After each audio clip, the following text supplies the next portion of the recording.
Hello, my name is Tolg and I exist, therefore I think too much. I am going to read Marguerite, Porete, The Mirror of Simple Souls, but I'm going back over the introduction because I confused myself and therein others. It has not gotten to the point in the introduction that I absolutely hate, because again, I do remember, getting really mad, and that is why I did not read it initially before starting this. That is my fault, and I apologize. So this is, I think, part 2. Did I say? No, this will be part 3. And this part of the introduction is labeled Beguines in France. It hasn't really clarified anything. Someone did say that they believed Marguerite Porete to not be a Beguine. This book has clarified that Beguine was a generalized term.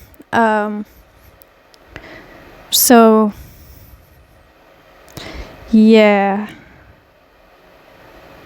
When looking at history, what do you trust? I guess is the end result of this. So it starts beginning around 1230 in the French kingdom. Beguine houses of various types and sizes were founded, and they flourished particularly in the north.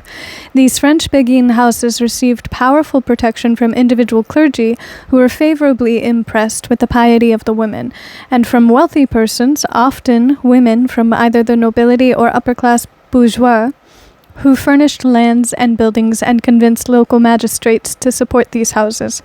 Some French Beguine houses were founded and supported by the French crown, a phenomenon which certainly would have served to legitimate the Beguine way of life and may have contributed to the circumstances surrounding the death of Marguerite Porete. Of the houses founded by the Capetians, we have available the statutes for the Great Béguinage in Paris, founded in 1264 by Louis IX. According to the confessor of Louis IX, who took an active interest in their welfare, the Paris Beguines numbered close to 400. Louis IX's heirs continued the support of Beguine houses with royal revenues. During the reign of Philip IV, the crown made certain that papal privileges, exemptions, and indulgences continued to the benefit of the Paris Béguinage, and ensured the construction of a chapel for them in which a priest was to celebrate Mass once a year. However much Beguine suffered from inquisitorial proceedings in Germany, they remained quite undisturbed in France owing to the esteem in which they were held by their powerful patrons. This support was especially strong from the crown, as the preamble to the rule given to the Paris Beguines in 1327 by Charles IV shows. Since our Holy Father the Pope, by a council which was held at Vienna, because certain Beguines outside our realm comported themselves badly, and because of certain excesses and evil doing which they committed, had struck down and abolished all those in that estate, and because, as much as through inquiry as by common acclaim and renown, the Beguines living in the said house were found innocent and not blamable of the above stated misdeeds, it pleased our Holy Father to reinstate them in their estate and their place. Made confident by the tacit papal approval, the Beguines apparently had submitted to Charles IV for review the statutes they had received from the prior of the Dominicans, to whose direction they had been committed by Philip IV, Louis V, and Louis X and Philip V. These regulations were promulgated in 1327. 14 years later, in 1341, these same statutes were added to and confirmed anew by Philip VI. They give a good picture of what sort of structure guided the life of the Beguines in the Great Béguinage in Paris from the time of Philip IV. The regulations contained in the statutes for the Great Béguinage exhibit what I call moderate enclosure, and this moderate enclosure was enforced by regulations of the Beguines' property. The Béguinage was surrounded by a large wall, which effectively shielded the Beguines from the outside world. A woman could choose to live either in community or alone in her own small cottage. The The mistress of the béguinage lived in her own house, which was probably larger and better furnished than the other cottages. Apparently a large building housed those who preferred communal living, and it contained a dormitory and a refectory. Other buildings included an infirmary, a place to teach children, and the chapel constructed during the time of Louis IX. In the center of the courtyard was a well to meet the water needs of the béguinage. The governance of the béguinage was entrusted to the mistress, named by the almoner of the king, who had final jurisdiction over the béguinage. The mistress was placed under the immediate supervision of the prior of the Dominicans of Paris, whose role established by the king was that of guardian and governor of the béguinage. The mistress was obligated both to seek the advice of the prior in all important matters and to report all financial transactions to him. With the counsel of the Dominican prior, the mistress was to appoint 3 or 4 elder béguines as her counsel to assist her in the administration of the béguinage. I can Google this, sure. Why are they called Dominicans if they have seemingly nothing to do with the Dominican Republic? I am going to Google this later. The pattern of responsibility for management provides important data for understanding the regulations of the béguinage. All of the original residences, private and communal, were retained by the crown but managed by the mistress and the council under the guidance of the Dominican prior. The original residences built by the crown could be purchased or rented if the béguine had the resources. A béguine also could choose to build her own house, presumably within the surrounding wall.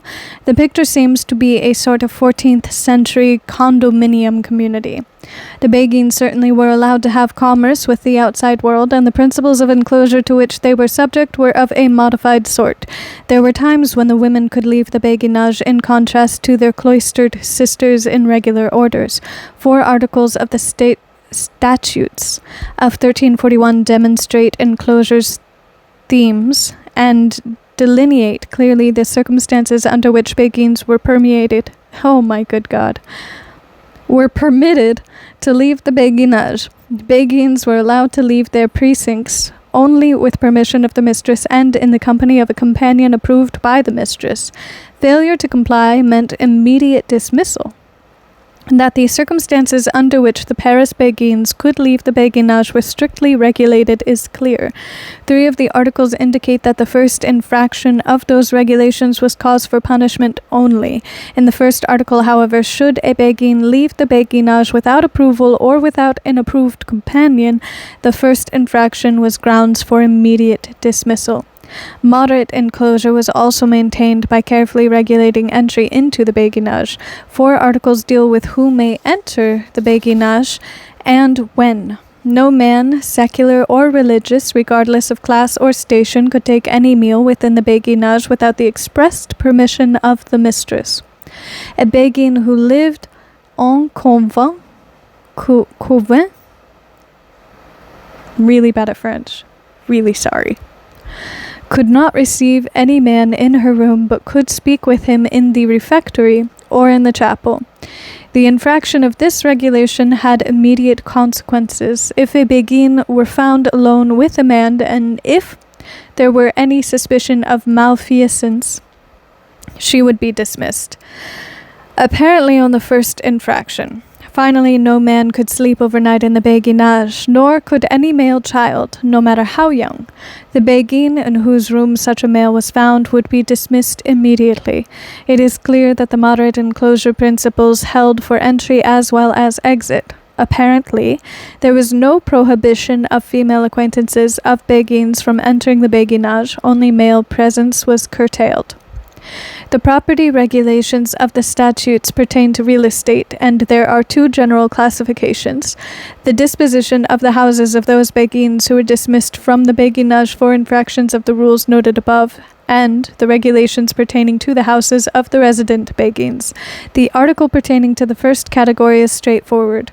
If a béguine was dismissed from the béguinage for any of the reasons noted above, she lost her house and its value, no matter what repairs she might have made, or even if she had built her own house. Oof. Such a house, along with houses vacated because of death or voluntary withdrawal from the community, could be either sold for profit to the community or maintained as quote-unquote freely managed houses. The decision was made according to the judgment of the Dominican guardian, the mistress, and the council of elder beguines. The second category has several subcategories. Resident beguines were of two kinds: those who entered the beguinage with no income with which to purchase or rent their living space, and those who had sufficient income to purchase, rent, or build their living space. The poorer beguines were welcomed and given in a freely managed residence rent-free. Other beguines, apparently, had the economic resources to purchase their residence or to build a house within the beguinage. A clear set of regulations applied to these wealthier beguines as well. A beguine of this type could rent her house to another, but only with permission and for an amount to be determined by the Dominican guardian, the mistress, and her council of elder beguines. A beguine who wished to sell or rent her house was required to sell or rent only to a beguine.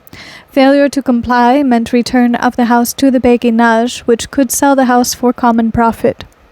A beguine could choose to leave the beguinage to marry or simply to return to the outside world with very little loss of the property she brought with her to the beguine house. Very little loss. That's not even stating that you're losing the house, that's just stating that you're losing the property beyond the house, so any knickknacks you own. Whew. As long as she had been in good standing, an exiting beguine could rent her house or presumably also sell it under the conditions listed above for an amount to be determined by the Dominican guardian, mistress, and beguine council. As with any sale or rental, 1/3 of the income was to be handed over to the beguinage, quote-unquote, for the purpose of maintaining the other houses and meeting other needs. The property regulations referred only to the management of real estate, and they performed two functions. The regulations clearly protected the assets of the beguinage and facilitated its maintenance. From this examination, however, it is also clear that the property regulations functioned as the means to enforce moderate enclosure. A beguine very likely would think twice before she took the risk of disobeying the regulations, particularly those regulations which carried the penalty of immediate dismissal upon the first infraction. A beguine who risked dismissal from the royal beguinages might risk disapproval from the royal functionaries related to them. Moreover, it is likely that a beguine who is not a member of a beguine house, whether she was dismissed or chose to be solitary, would be subject to public criticism, if not harassment, because of positive royal and perhaps general approval directed toward those beguines who submitted to the sort of enclosure we have examined. We shall return to this possibility with the story of the trial of Marguerite Porete. The situation of beguines in France, given the royal connections, was very likely dependent on ecclesiastical political developments, especially during the reign of Philip the Fair, 1285 to 1314.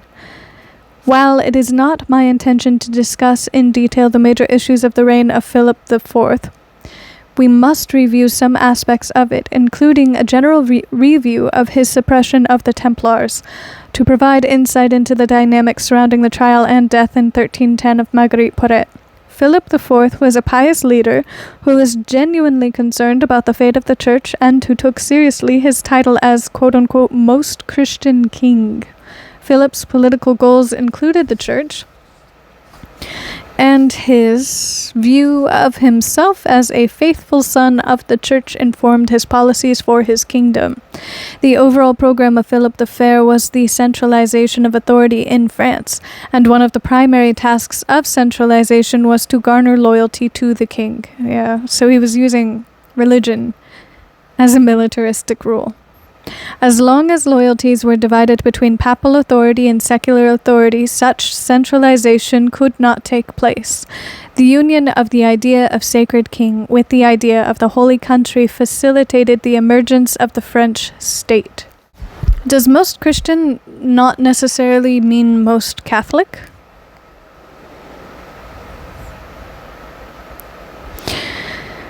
Or did he claim that he was the most Christian king as a better means of standing against the Catholic Church without, much upheaval to the peoples who he ruled over who may actually follow Christianity?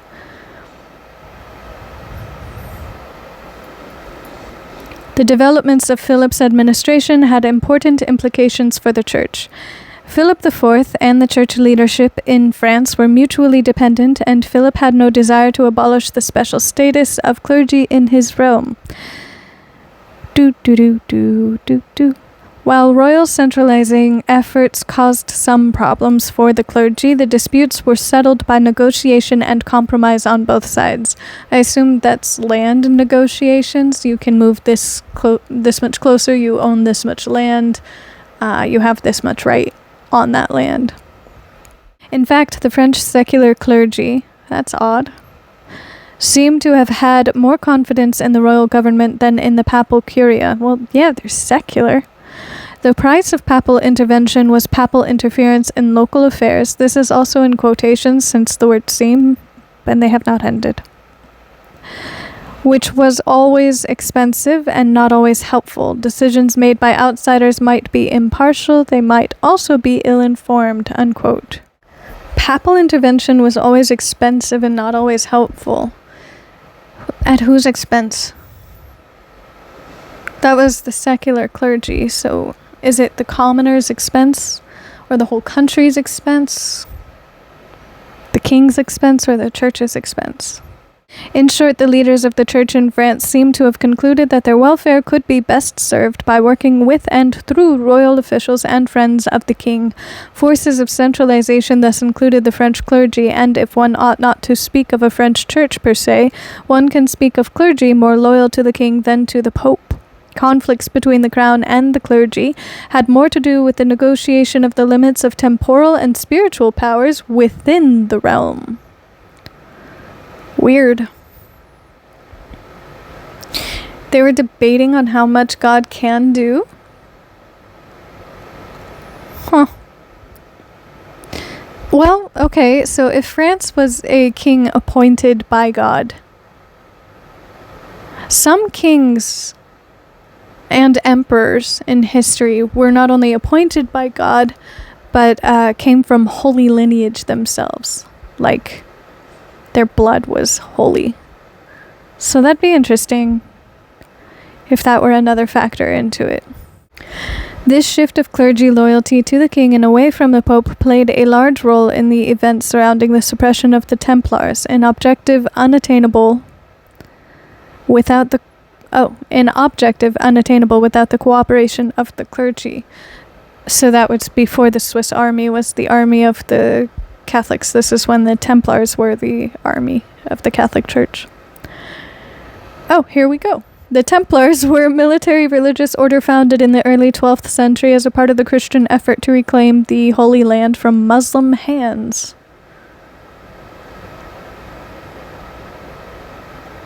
Isn't it traditionally known as Holy Land between all of these religions?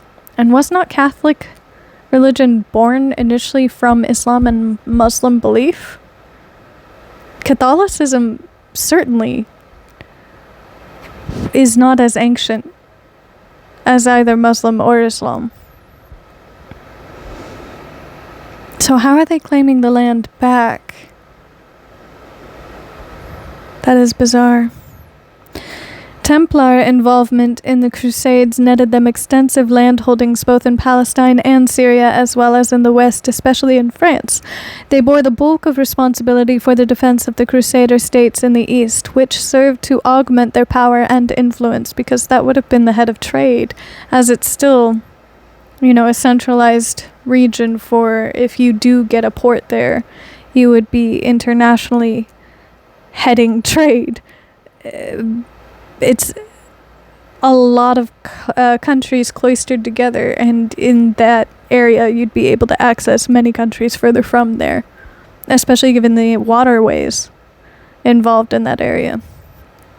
It's never really been about religion, it's always been about money and resources. Their international organization facilitated their gradual emergence as bankers on a large scale for the papacy and for French monarchs. By 1291, however, Christians were driven out of Palestine and the Templars were cut off from the mainstay of their existence. In the first months of 1307, Templars living in France were suddenly arrested by the officials of Philip IV, and their property was confiscated. They were charged with a variety of heresies, from denial of Christ, interesting, to homosexuality and idol worship. The denial of Christ would be more in line with Judaism. I wonder if you can take the man out of the Middle East, but you cannot take the Middle East out of the man. Idol worship as well. Pope Clement V at first viewed the arrests as a direct affront to papal authority. Of fucking course it is. What else would it be? Since the Templars were directly responsible to the papacy. Instead of resisting Philip, however, he bent his efforts to maintain his authority over the inquisitorial proceedings. It didn't have so much to do with resisting Philip as I remember. It had a hell of a lot more to do with land grab. If he were to challenge Philip, he would lose some amount of land because of the different types of deals they were making on another side. When almost 600 Templars attempted to mount a defense of their order, Philip arranged for drastic action, which resulted in 54 Templars being burned at the stake in a field outside Paris in May of 1310. How many? 54. It's, nasty. In May of 1310, by 1312, the papacy officially suppressed the Templars. The papacy suppressed them, so the papacy took an L. Can I pull that off? I don't think I can. Really got fucked. They got fucked. Ooh, I'm almost done. I'll just keep going. Much scholarly ink has been spilled as to the reasons why Philip IV sought the repression of the Templars' land grab. The question remains a difficult one, and it influences one's decision regarding the forces behind the trial and death of Marguerite Porete, as we shall see. The most obvious motive for Philip's action against the Templars was financial. A second obvious answer is that Philip was a pious king. Cough, cough.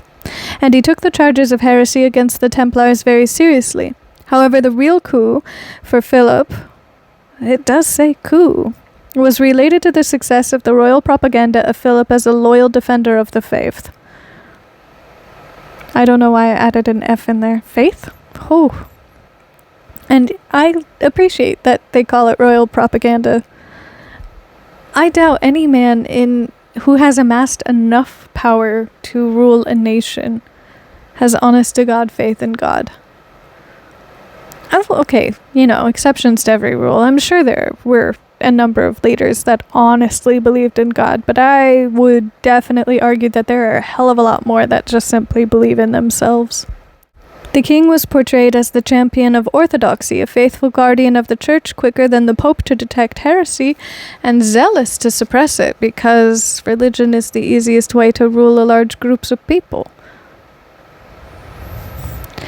Throughout the entire process, a close alliance between the king and the leadership of the French church was forged, as indicated by the fact that William of Paris, the confessor of the king, had been made inquisitor for France in 1305 and in 1307 skillfully directed the campaign against the Templars.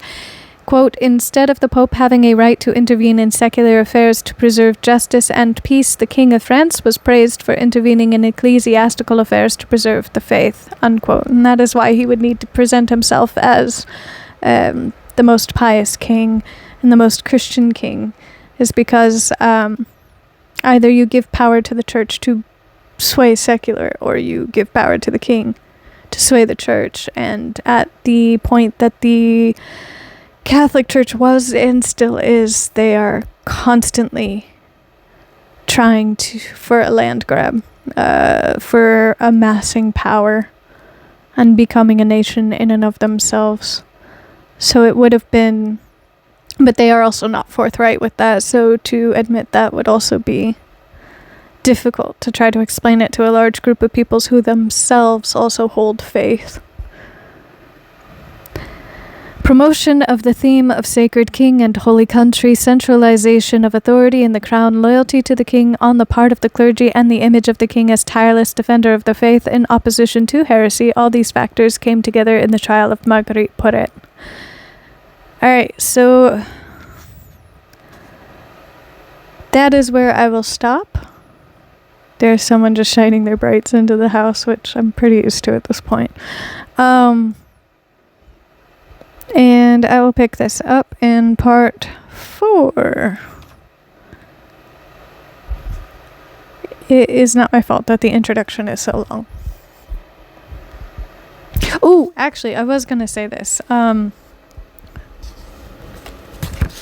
is a book I really like, as is evident by me reading books. And it is fiction. However, if you read little fine print, it says that she, the author did her research. Actually, I don't even know. Yeah, okay. Kimberly Houston. And that even if it is fiction, it is written in consideration of the truth, and especially for the time of what happened. It is called Dante's Daughter by Kimberly Houston. Really fucking good. Really good read. Great fiction. And it is about Dante, the writer of, what the hell is it called? Dante's Inferno.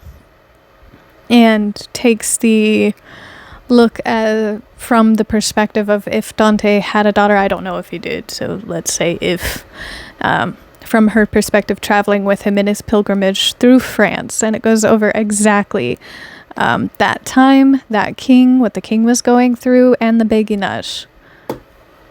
Good read. Alright.